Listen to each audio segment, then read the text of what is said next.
Latinoamérica, seguimos en vivo a través de nuestra señal. Me alegra saber que usted está al otro lado de esta pantalla. Vamos a seguir recorriendo la región, nos vamos directamente hasta Colombia y para ello vamos a contactar primero a Sergio David González. Vamos a seguir repasando las noticias más importantes de este país y una, tal cual lo había anunciado en un principio, relacionada con Venezuela. Sergio, contigo, ya te veo.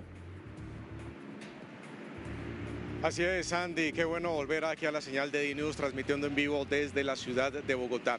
Y te comento que hay conmoción en este momento en todo el país por una información que está investigando el gobierno de los Estados Unidos y es la posible participación de Nicolás Maduro Guerra, el hijo de Nicolás Maduro, que en este momento está ante la justicia de los Estados Unidos después de ese operativo quirúrgico que realizó la fuerza pública de este país en territorio venezolano. Y es que al parecer, Andy, se está confirmando una información donde el hijo de Nicolás Maduro vino a Colombia, a la capital antioqueña, allí a la ciudad de Medellín, para reunirse con las disidencias de las FARC. Esto sucedió al parecer en el año 2020, en plena pandemia, mientras los colombianos estábamos confinados, durante todo el mundo estaba confinado, se estaba realizando una reunión entre Nicolás Maduro Guerra y varios cabecillas de las disidencias de las FARC, esto para poder ratificar algunas rutas del narcotráfico. Pero es que la información que se está conociendo en este momento no se queda solo en esta reunión, Andy, que de por sí es importante y realmente destacada. Claro. Este tipo de información del cual estamos hablando el día de hoy, sino que adicional, el esquema de seguridad del hijo de Nicolás Maduro, el líder del régimen chavista en Venezuela, habría sido escoltado desde una banda criminal conocida como La Terraza. Alias Douglas está en este momento en la cárcel y hace parte del proceso de paz total que adelanta el gobierno de Gustavo Petro con las bandas criminales en el departamento de Antioquia, justamente allí en la ciudad de Medellín. Por supuesto que es todo un entramado del crimen alrededor del narcotráfico. Toda esta información la está adelantando el Departamento de Justicia de los Estados Unidos y por supuesto hay colaboración directa desde la alcaldía de Medellín y también desde algunos concejales allí del Consejo Principal de Medellín con esta situación para llegar a fondo sobre por qué la reunión, dónde fue la reunión, qué se pactó en esa reunión. Claro. Y la importancia del régimen de Nicolás Maduro, en este caso, frente al narcotráfico colombiano. Esta es la información que vamos a tener a continuación con uno de los concejales, Andy, que tú vas a poder entrevistar, que tiene la información en detalle para toda nuestra audiencia de DNews. Sí, no, y a esa lista de interrogantes, Sergio, hay que sumarle cuándo se dio esta reunión. ¿Y qué es el contexto? Es decir, ¿cuál es el contexto tanto en Colombia como en Venezuela y por qué hoy es importante hablar de ello? Vamos de una vez, Sergio, si me lo permites, a presentar a esta voz autorizada. Él es Andrés Tobón, concejal de Medellín y ex secretario de Seguridad. Abrió un espacio en su ocupada agenda. Concejal, gracias por acompañarnos, gracias por su tiempo. Ya damos un primer contexto de lo que ha sido esta presunta reunión y es usted la voz que hoy nos puede confirmar cuáles son las versiones, las fuentes de las cuales nos agarramos para decir sí, la hubo. Bienvenido.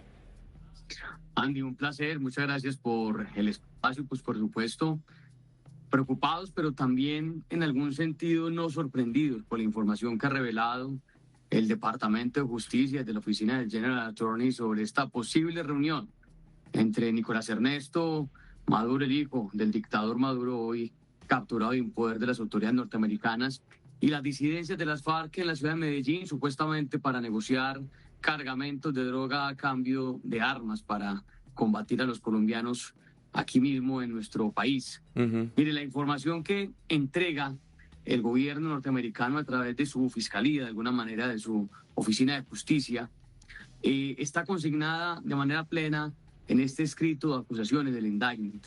Es muy importante indicar algo. En estos procesos de carácter judicial, el indictment es solamente la introducción, el punto en el que la Fiscalía muestra cuál va a ser su línea argumentativa y de acusación. Y nunca he presenciado yo un solo caso en el que la Fiscalía presente una, si se quiere, línea de trabajo que luego no desarrolle a profundidad en el proceso judicial. Y eso es muy seguramente lo que va a pasar justamente con este tema en particular de la reunión que habría tenido lugar en Colombia en el año 2020. ¿Qué tenemos hoy? Hoy tenemos algunos indicios, información que, digamos, ha empezado a circular. Lo primero, indicar que quien era comandante de la Policía Nacional, en el caso Medellín para la época, el general Camacho, recientemente entrevistado, informa que para esa época sí se obtuvo información de que esa reunión posiblemente había tenido lugar. Había llegado a oídos de la policía que eso estaba pasando. Luego la policía no pudo corroborarlo porque a lo mejor no tuvieron los elementos materiales probatorios y por ello, digamos, el asunto no escaló a nivel local, a nivel de Medellín. Pero cuando uno ya lleva tantos años en este tema de seguridad e inteligencia, uno sabe muy bien que es muy difícil que un país como Estados Unidos logre este tipo de información si no es con coordinación, con articulación de mano de las fuerzas de inteligencia del país, digamos, que lo recibe. ¿Qué quiere Claro. decir esto? Es muy probable que la información que hoy tiene la DEA, que tiene la Fiscalía, haya sido información construida de manera armónica con las autoridades de inteligencia colombianas. Hoy dicen que no saben nada, claro, porque los que están al frente de la autoridad de inteligencia colombianas, pues no son las personas que estuvieron en el 2020 y pues de hecho yo creo que el mundo lo sabe. Quien está al frente hoy del Departamento Nacional de Inteligencia es un exguerrillero, el M-19, puesto ahí por el presidente Gustavo Petro, un tipo que le importa muy poquito la seguridad del país y seguramente utilizará ese espacio para seguir haciendo daño como lo vienen haciendo. Pero quienes antes sí tenían una lectura de inteligencia y de patria, muy seguramente tenían un nivel de coordinación mucho más alto con Estados Unidos. Ahora, Sabemos también por rumores, me disculpas, termino sí. con esto, que habría tenido lugar la reunión en una casa en el sector de Las Palmas, aparentemente vinculado a un odontólogo. ¿Cuándo lo sabremos con más detalle? Cuando ya la Fiscalía entregue la información en este sentido en el proceso de juicio. Y también hemos recibido información de que es muy probable que quien haya ejercido labores de coordinación, de protección incluso para Nicolás Ernesto Maduro, haya sido una estructura criminal histórica de la ciudad de Medellín conocida como La Terraza. Asuntos que te digo todos son indicios y que tendrán que ser verificados y por supuesto probados ya por parte de la Fiscalía en el proceso. Claro, no se nos puede olvidar, concejal, que estamos hablando de 2020, el mundo enfrentando la pandemia y un rostro conocido, tal vez no su rostro, pero un nombre que sin duda alguna se escucha y se sabe, que pasara libremente por Colombia es sospechoso. Entonces esto es lo que hace pensar, por supuesto, que tuvo que haber mucha coordinación, mucho movimiento, facilitación para que pasara, tal vez por zonas porosas o zonas desconocidas. La Fiscalía tendrá que dar esta información, pero le quería preguntar a usted, concejal, sobre el tema La Terraza, sí, que es esta agrupación que aparece mencionada en este texto. Al sol de hoy, 19 de enero de 2026, ¿cuál es la capacidad del Estado colombiano para contrarrestar las acciones de La Terraza? Me entristece responderte lo que voy a decirte a continuación, Andy, pero es la realidad.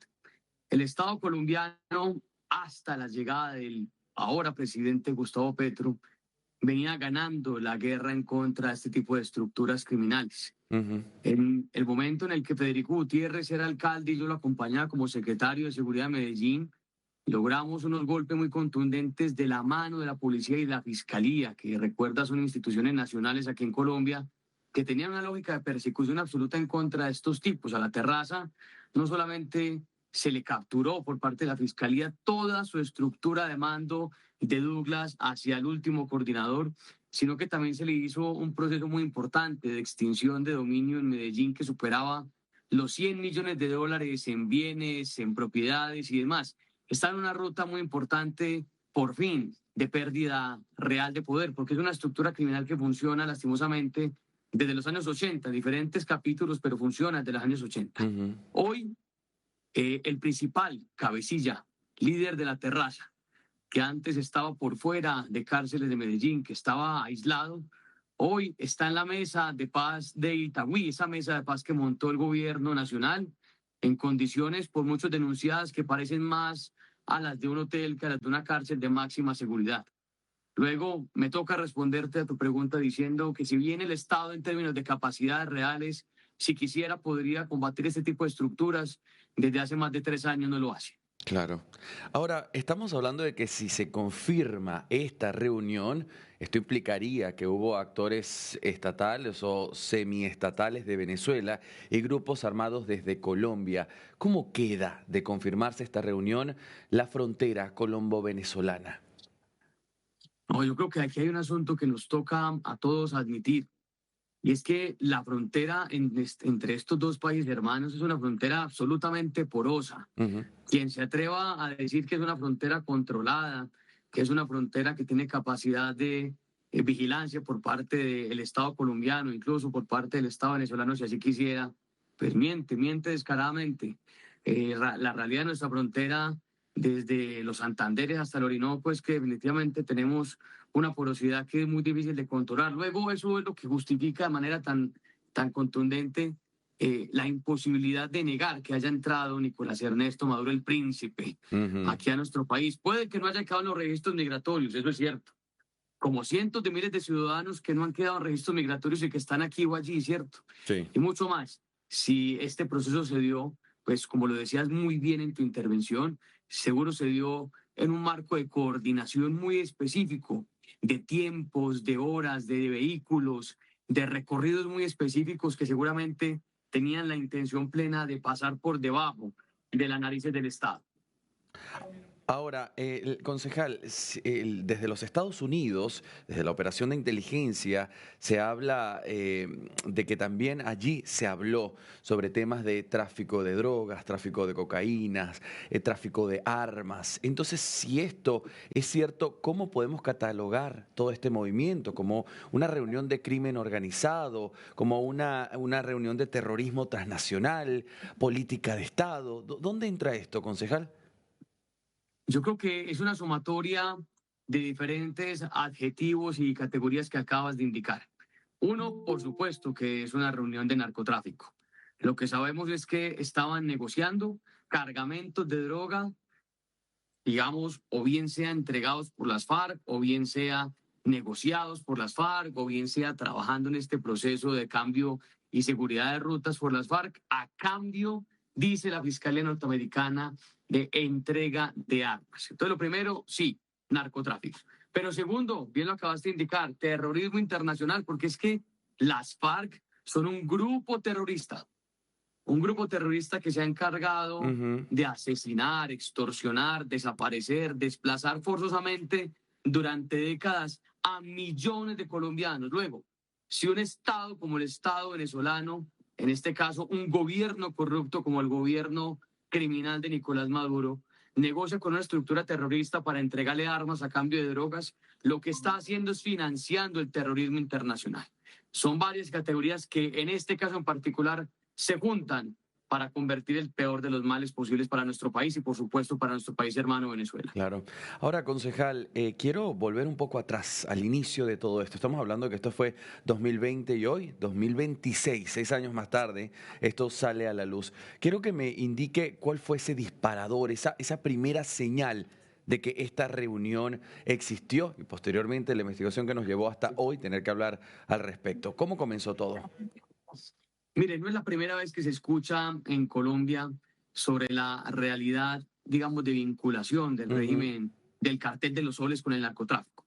Es un asunto que nosotros hemos venido escuchando no solamente de diferentes medios de comunicación, sino que también, por supuesto, la presencia de estructuras criminales como el Tren de Aragua en Colombia, con Ujú. una capacidad muy importante en Bogotá, con una capacidad de inserción en la ciudad de Medellín, ya nos daban indicios muy importantes de la participación de estructuras criminales oriundas de Venezuela, ancladas en el poder colombiano, ancladas en la capacidad de renta criminal colombiana, de manera que ya no solamente eran estructuras de Venezuela, sino estructuras funcionando desde Colombia. Claro. En esos mismos rumores escuchaba sobre cómo Sí. esta participación de estructuras criminales tenía algún respaldo por parte de lo que se ha conocido históricamente como el cartel de los soles. Es un cartel que, queda muy claro en el indictment, se Ujú. nutre del narcotráfico. Hay algunos personajes por ahí de la vida política que se han encargado de decir que Estados Unidos no habla del cartel de los soles como una estructura de narcotráfico, sino como una estructura corrupta, Ujú. como si la corrupción no hiciera parte integral del narcotráfico y lo requiriera y fuera Claro. una de sus líneas más importantes de acción. De manera que ahora que hemos nosotros recibido ya por parte de la oficina del General Attorney, que es la máxima autoridad de justicia norteamericana, por supuesto, desde el Ejecutivo, la realidad de que no solamente a nivel de generales, a nivel de corrupción, sino a primer nivel presidencial, el hijo estaba metido en este tipo de asuntos, pues, insisto, no sorprende, sino que entrega más argumentos para estar, digamos, en esa línea de argumentación, seguros de que estaban participando activamente los narcotraficantes venezolanos con narcotraficantes colombianos. Bien, Andrés Tobón, concejal de Medellín, le agradezco por estas precisiones. Nosotros estaremos atentos al siguiente paso, es decir, ¿qué viene después? Desde lo que es la seguridad local para los ciudadanos de Medellín que escuchan esta entrevista entre usted y yo hoy, y por supuesto desde la justicia internacional. Y más importante aún, ¿qué garantías de transparencia hay? Todo esto lo veremos en los próximos días y si usted nos los permite, lo volveremos a contactar. Claro que sí, Andy, un abrazo especial y muchas gracias, siempre atentos desde Medellín.